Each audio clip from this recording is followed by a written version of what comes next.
Hi everyone, welcome back to my channel.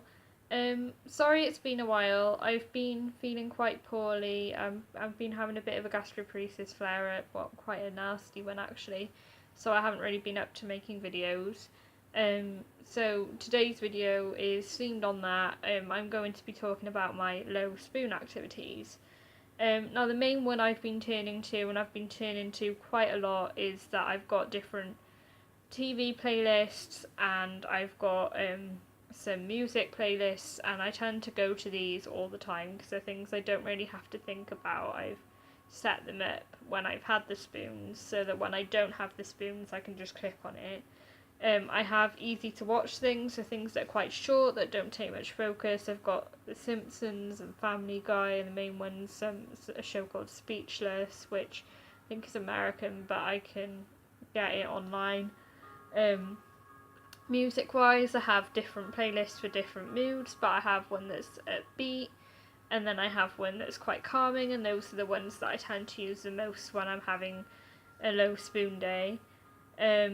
One of the things I tend to do if my hands aren't giving me too much hassle is that I like to colour. I've got various different colouring books. I've actually got swearing colouring books, which I actually find quite useful. I've got one for Can't Sleep. Now, I struggle with the smaller patterns, so I tend to do the bigger ones and leave the ones that are smaller.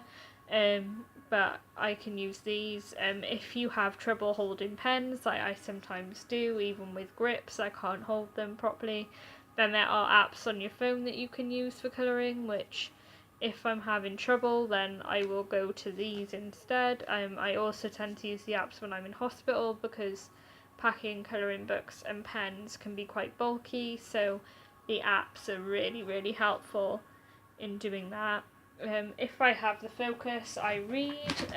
The books that I read, I tend to go for ones with bigger writing so it's easier to read them, or ones with shorter chapters so you don't have to focus for long periods of time. So I've got different books saved up that I can read. I'm actually halfway through one at the moment. Crafty things as well. Now, things that don't take too much effort. I make glitter jars, which I find quite easy to do even on a low spoon day. I tend to keep all the craft stuff in a box next to the sofa, so it's all there. I don't have to go looking for everything. It's all in one place, which helps quite a lot for that.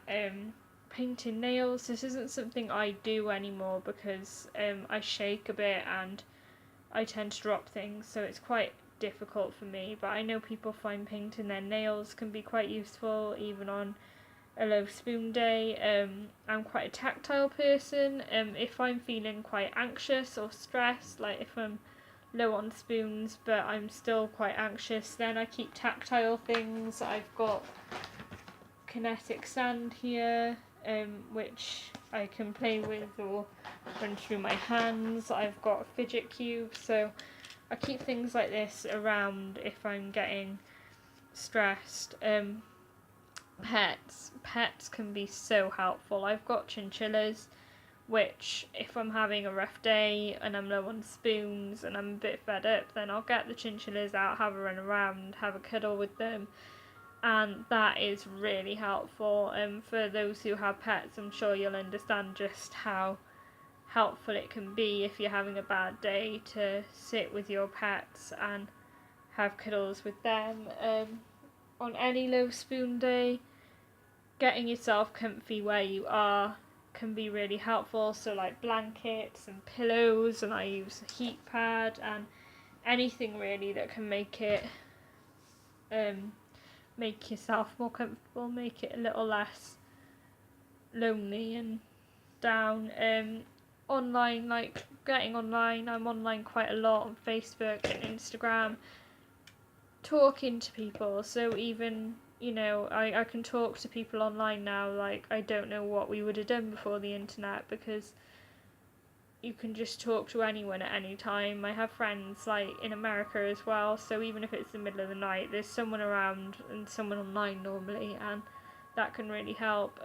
I don't anymore have a Nintendo DS, but I think that like games on that are easy, that you don't have to focus on too much, can be really helpful. I'm thinking about getting one again, so that when I'm feeling like tired or in pain and I need something to do, then that could be quite helpful, or any games console really. I think that's about it for me. I'm probably missing quite a lot because I know there are a lot of different things you can do. Let me know in the comments if there's anything that you do that I haven't talked about, or anything that you find useful on your low spoon days. I hope you're all well, and I'll talk to you all soon. Bye.